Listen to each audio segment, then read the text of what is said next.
Hello guys, आप सभी साथियों का अपने यूट्यूब चैनल सत्या एजुकेशन में स्वागत करता हूं। दोस्तों, आज हम सामाजिक परिवर्तन के बारे में पढ़ेंगे और एक क्लास जो है बीएड फर्स्ट सेमेस्टर वालों के लिए है। तो आइए गाइस, देर ना करते हुए अपने टॉपिक पर बढ़ते हैं। तो हमारा टॉपिक है सोशल चेंजेज या सामाजिक परिवर्तन।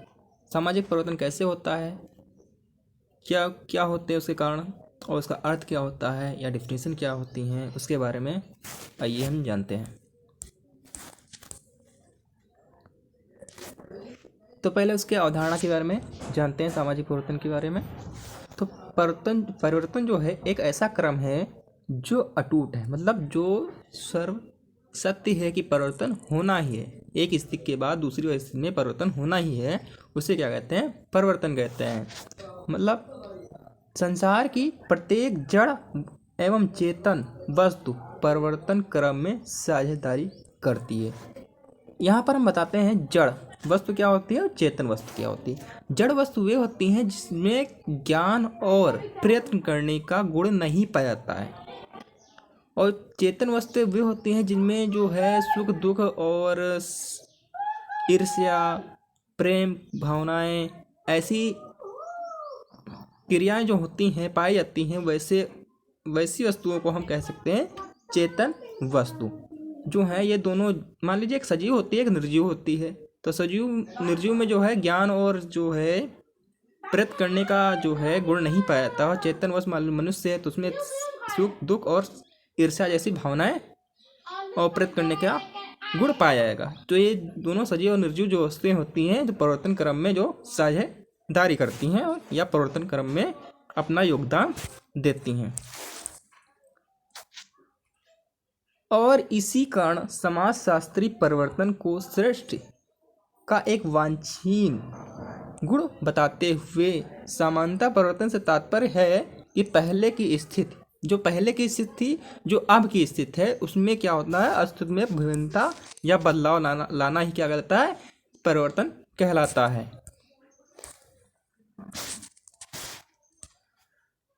वास्तव में परिवर्तन समय की मांग है। जो हमारा समय है, जैसे जैसे हमारा समय बदलता है वैसे वैसे हमारा क्या होता है, समाज हो या भी कोई भी वस्तु हो उसमें परिवर्तन जरूर आता है। जैसे लोहे की वस्तु रखी हो, उसमें धीरे धीरे जंग लग के वो बेकार हो ही जाएगी, क्योंकि उसमें परिवर्तन आना तय है।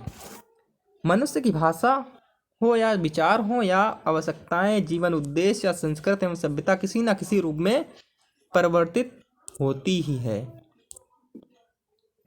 चाहे मनुष्य की भाषा हो, पहले का समाज क्या था या ग्रामीण के लोग क्या बोलते हैं, आज भी अवधी भाषा ही बोलते हैं। और अगर शहर में चले जाएंगे तो वो लोग वहाँ की भाषा बोलना स्टार्ट कर देते हैं। यानी कि जो मनुष्य एक स्थान से दूसरे स्थान पे जाएगा उसकी भाषा में परिवर्तन अवश्य ही देखा जाएगा। विचार, मान लिया जब कक्षा 6 में आपसे अध्यापक या अध्यापिकाएं पूछती होंगी आप आगे बड़े होकर क्या बनना चाहते हैं, तो आपके मन में विचार आता होगा, आप अध्यापक या अध्यापिका को बताते होंगे कि हम बड़े होकर इंजीनियरिंग या डॉक्टर बनेंगे या अध्यापक बनेंगे।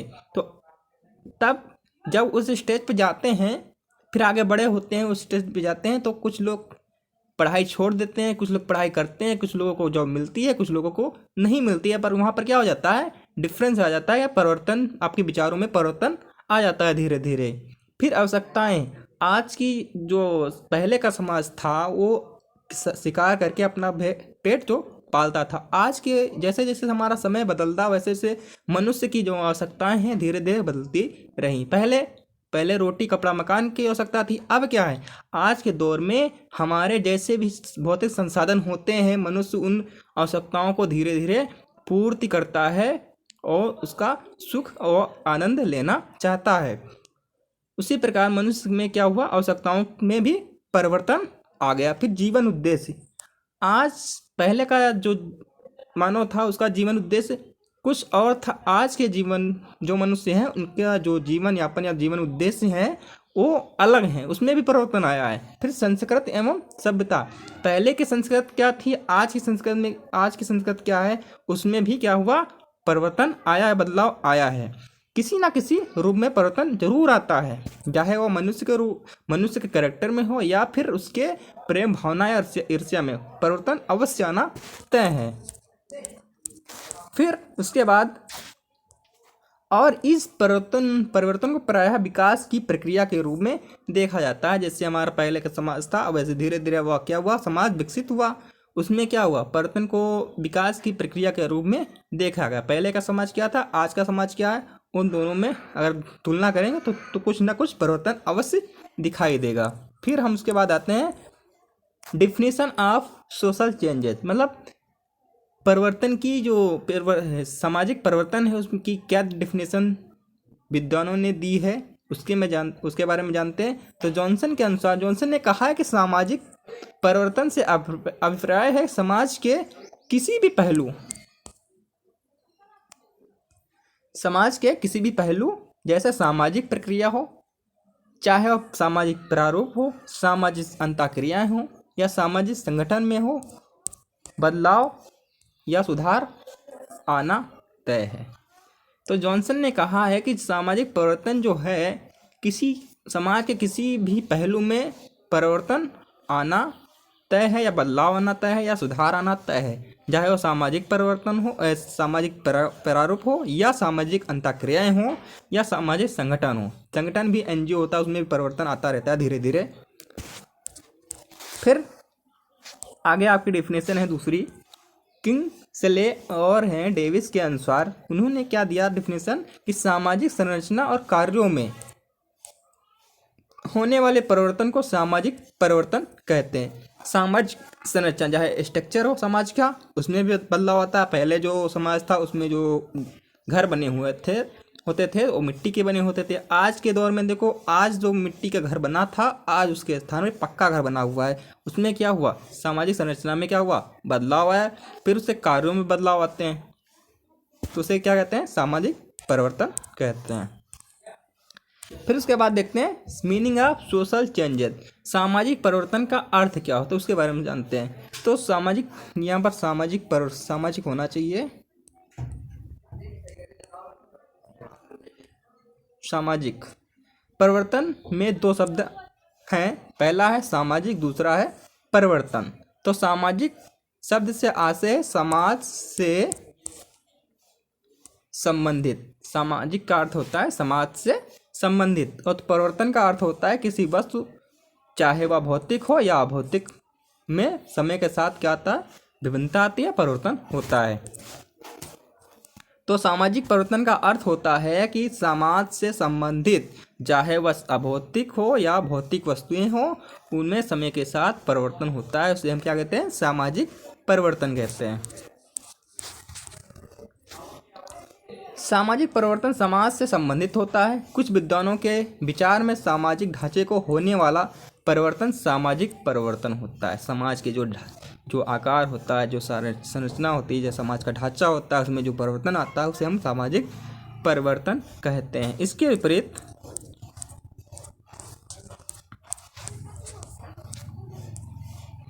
विपरीत अन्य विज्ञान सामाजिक संबंधों के अंतर को सामाजिक परिवर्तन कहते हैं।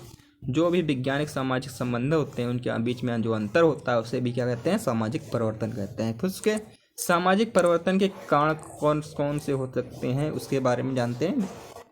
कॉजेज ऑफ सोशल चेंजेस, सामाजिक परिवर्तन के कई कारणों से होता है, लेकिन सामाजिक परिवर्तन के प्रमुख कारण निम्नलिखित हैं।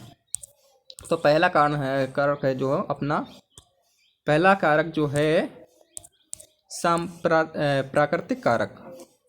प्राकृतिक कारक जो होते हैं कि प्रकृति के द्वारा जो भी परिवर्तन होता है उसे हम प्राकृतिक कारक कहते हैं। इसे हम क्या कह सकते हैं, भौगोलिक कारक भी कहते हैं। मानव ने प्रकृति को अपने वश में करने के लिए बहुत सारे प्रयास किए हैं, पर प्रकृति पर वह पूर्ण रूप से विजय प्राप्त नहीं कर पाए।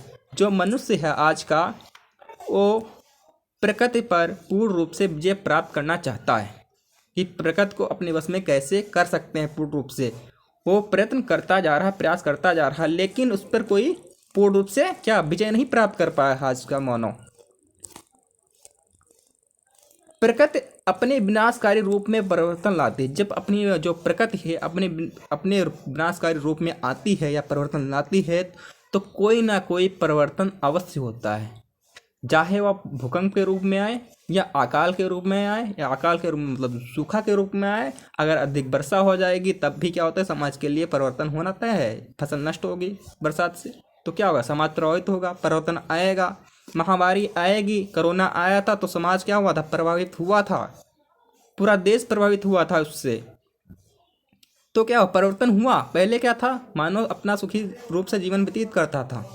जब कोरोना आया तो अपने उसका जो सामाजिक संबंध थे या सामाजिक व्यवस्थाएं थी वो सब क्या हुई, एक दूसरे से हिल गई। मतलब उसमें क्या हुआ, परिवर्तन हो गया। तो उसे हम क्या कहते हैं, प्राकृतिक कारक कहते हैं, के समय में दिखता है। प्राकृतिक अवस्था ही मानव सभ्यता के विकास और विनाश का कारण बनती है। जहाँ प्राकृतिक शांत होते हैं वहाँ पर विज्ञान का विकास होता है, और जहाँ पर जो प्राकृतिक विकराल रूप लेती है वहाँ पर धर्म का प्रभाव ज़्यादा नहीं होता, ज़्यादा प्रभाव नहीं पड़ता, ज़्यादा होता है धर्म का प्रभाव ज़्यादा होता है। विकराल रूप धारण करेगी प्रकृति तो वहाँ पर बाढ़ है, सूखा है, महामारियाँ हैं, चाहे वो भूकंप है, ऐसी स्थिति जब आएंगे तो समान पूरे देश में परिवर्तन होगा। उसे क्या कहते हैं, प्राकृतिक कारक के रूप में हम जानते हैं। फिर दूसरा कारक है आर्थिक कारक। आर्थिक कारक, जो पहले का समाज था, जो पहले का मानव था, वो शिकारी अवस्था में अपना शिकार करके अपना पेट पालता था। तो धीरे धीरे क्या हुआ, समाज का विकास हुआ। तो मानव क्या हुआ, मानव भी अपने ज्ञान में वृद्धि करके कृषि की अवस्था में आ गया। फिर उसके बाद क्या हुआ, उसका विकास हुआ, उसमें उसके ज्ञान में और परिवर्तन आया। तो आज फिर क्या हुआ, औद्योगिक अवस्था में आने के बाद उसके सामाजिक जीवन में महत्वपूर्ण परिवर्तन हो चुका है आज के जीवन में।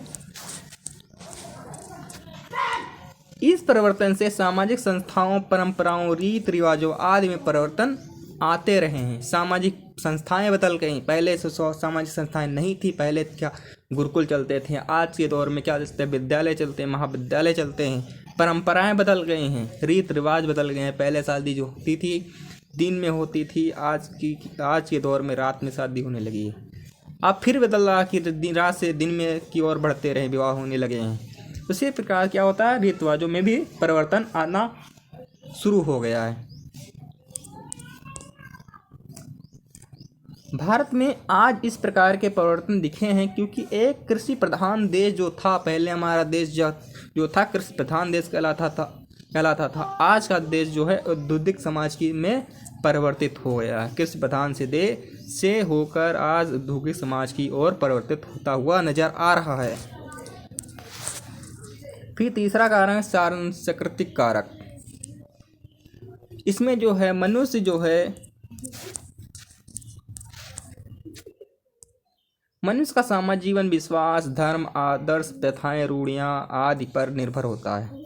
सत्य सनातन धर्म जो है, हिंदू धर्म जो है, विवाह का एक आदर्श धर्म माना जाता था। आज जो है उस समय जो था कि विवाह जो होता था ईश्वर को निश्चित करता था। जो विवाह जो था स्वयं ईश्वर निश्चित करता था, तथा विवाह की क्रियाएं जो होती थी ईश्वर को साक्षी मानकर विवाह को संपन्न कराया जाता था। लेकिन आज के समय में ऐसा नहीं होता। आज भी ईश्वर को साक्षी मानकर विवाह होते हैं, लेकिन विवाह की उस कल्पना को तोड़ते हुए नजर आती हैं। आज भी विवाह जो है 1 साल से 2 साल तक नहीं चलता। विवाह जो है पारिवारिक जीवन भी 1 साल से 2 साल तक नहीं चलता है। पहले जो था विवाहिक जीवन जो था जो लंबे समय तक चलता था, उसमें जो था विवाह को तोड़ने की संकल्पना नहीं की जा सकती थी। आज के दौर में जो है विच्छेदन होता है हिंदू धर्म में सबसे ज़्यादा होता है।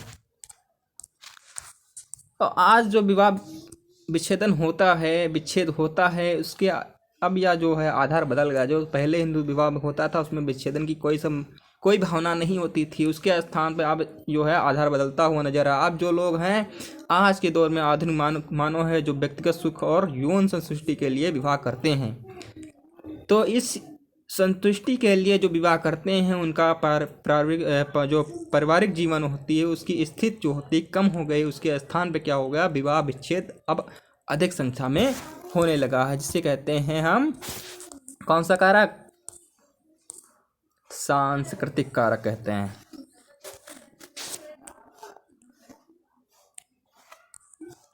फिर आता है जनसंख्यात्मक कारक। इसमें क्या होता है, जनसंख्या में परिवर्तन दर जो है, जन्म दर होती है, मृत्यु दर होती है, घटने अथवा बढ़ने से क्या होता है, देशांतरण की प्रक्रिया के कारण होते हैं जनसंख्यात्मक कारक।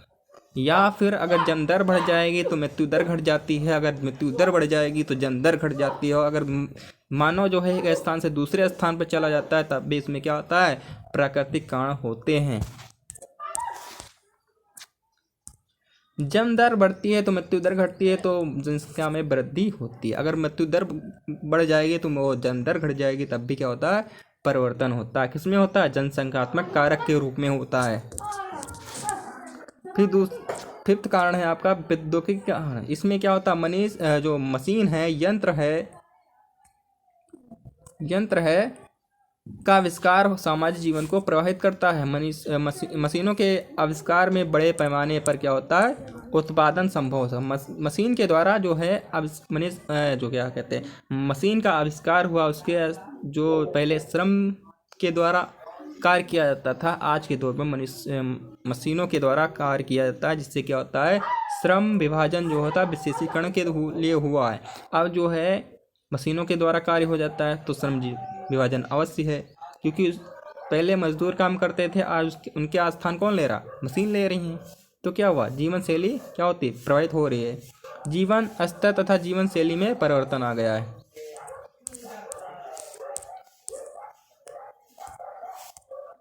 गंदी वस्तुओं का विकास हुआ, संघर्ष और प्रतिस्पर्धा में वृद्धि हुई, धर्म का प्रभाव कम हुआ तथा जीवन प्रकृति से दूर हुआ है।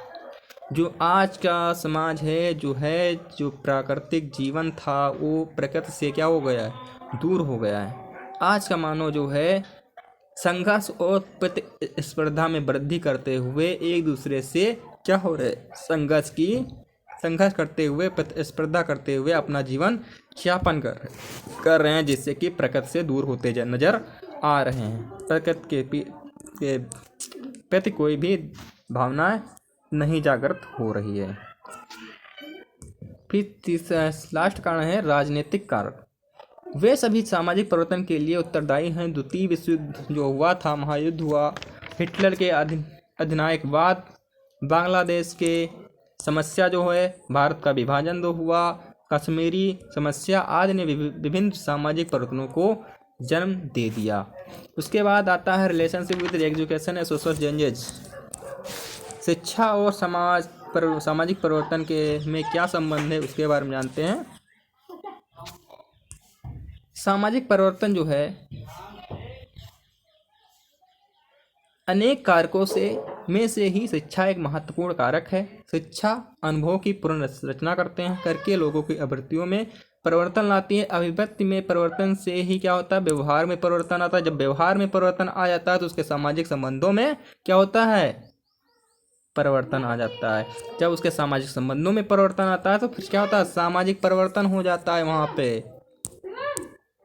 इस तरह से शिक्षा जो है सामाजिक परिवर्तन के प्रमुख अभिकर्ता के रूप में सामने आती है। तो पहला हमारा जो है संबंध में शिक्षा और सामाजिक परिवर्तन में क्या आता है, पहला संबंध जो दर्शाता है सामाजिक परिवर्तन की अनुगामी शिक्षा के रूप में कार्य करता है। तो इसमें क्या आता है, कोई भी सामाजिक परिवर्तन बिना शिक्षा के लिए नहीं लाया सकता। अगर शिक्षा नहीं, अगर मनुष्य शिक्षित नहीं होगा तो समाज में परिवर्तन नहीं लाया जा सकता है। इसलिए शिक्षा जो है सामाजिक परिवर्तन के लिए अनुगामी शिक्षा के रूप में कार्य करता है, जो कि एक सामाजिक परिवर्तन शिक्षा के साथ एक संबंध स्थापित करता है। फिर दूसरा कारक है शिक्षा और सामाजिक परिवर्तन का अभिकर्ता के रूप में संबंध दर्शाता है।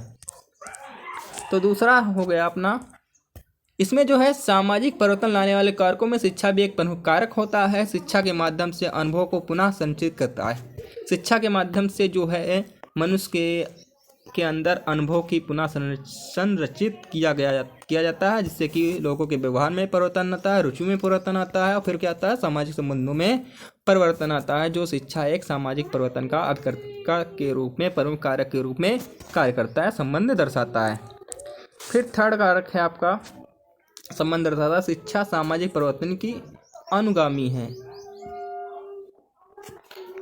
इसमें जो है शिक्षा जो है निष्पक्ष भाव से देखा जाए तो एक स्वास्थ्य तथा दोष मुक्त शिक्षा ही सामाजिक परिवर्तन ला सकती है।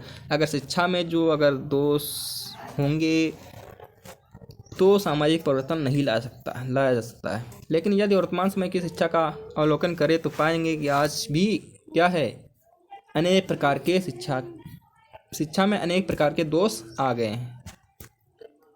जैसे समाज को परिवर्तन देने वाली जो शिक्षा थी आज स्वयं परिवर्तित हो गई है। जो पहले की शिक्षा थी तो आज की शिक्षा उसमें भी क्या हुआ है, परिवर्तन हुआ है,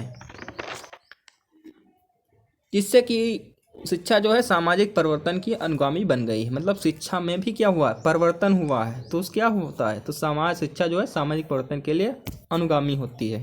फिर फोर्थ है सामाजिक परिवर्तन का शिक्षा व अन्य माध्यमों पर पड़ने वाला प्रभाव। जो सामाजिक परिवर्तन होता है शिक्षा और अन्य माध्यमों पर भी पड़ता है। जैसे मान लीजिए जो स्वयं भी आज से 15 वर्ष पूर्व से क्या समाज को याद करेंगे, जो पहले का समाज था उस समय समाज की मान्यताओं विश्वासों में जमीन आसमान का फर्क नज़र अगर दिखाई देगा ना। आज का समाज और पिछला जो 15 साल पहले का समाज है उसमें अगर डिफरेंस देखा जाए तो जमीन आसमान का फर्क नज़र आएगा। पहले क्या था, कंप्यूटर प्रबंधन, अन्य तकनीकी शिक्षा व चिकित्सक के अनेक कॉलेज नहीं खुले हुए थे। आज के दौर में ये सब संसाधन उपलब्ध है ना। तो क्या हुआ, सामाजिक परिवर्तन शिक्षा व अन्य पहलुओं पर पड़ता है कि नहीं पड़ता है। ये तो संबंध नजर आ रहा नहीं आ रहा, डायरेक्ट आता है ना इसका संबंध परिवर्तन। फिर आता है सामाजिक परिवर्तन के प्रभाव के रूप में शिक्षा। अगर हम जिस गति से समाज में परिवर्तन हो रहा है यदि उसी गति से शिक्षा में भी परिवर्तन हो तो उचित है कि अंततः समाज में संस्कृत विलंबन की स्थिति उत्पन्न होने की संभावना रहती है। शिक्षा जो है माध्यम ही दूर किया जा सकता है। जो इस स्थिति को जो है विलंबन की स्थिति जो उत्पन्न होती है शिक्षा के माध्यम से ही क्या किया जा सकता है, दूर किया जा सकता है। शिक्षा के बिना हम समाज में एक गतिशीलता उत्पन्न नहीं कर सकते हैं। शिक्षा के माध्यम से ही सामाजिक परिवर्तन कर सकते हैं।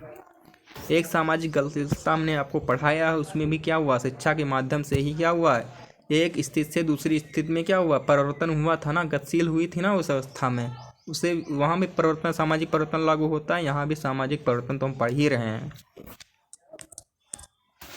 फिर आता है समान स्कूल प्रणाली।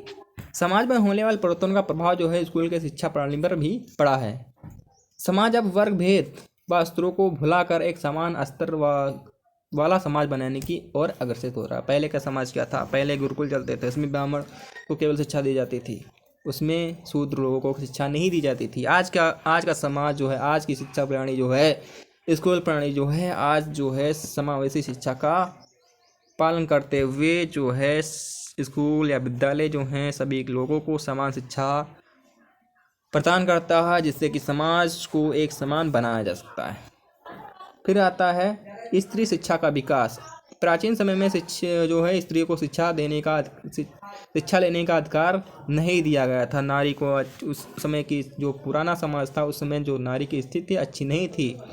आज का जो समाज है, आज का समाज बालकों और बालिकाओं को एक समान शिक्षा प्रदान करने या शिक्षा लेने का अधिकार मिल गया है, जिससे कि क्या हुआ, इस प्रकार समाज में होने वाले परिवर्तन भी स्त्री शिक्षा का विकास करते हुए नज़र आ रहा है, जिससे कि सामाजिक परिवर्तन हुआ है।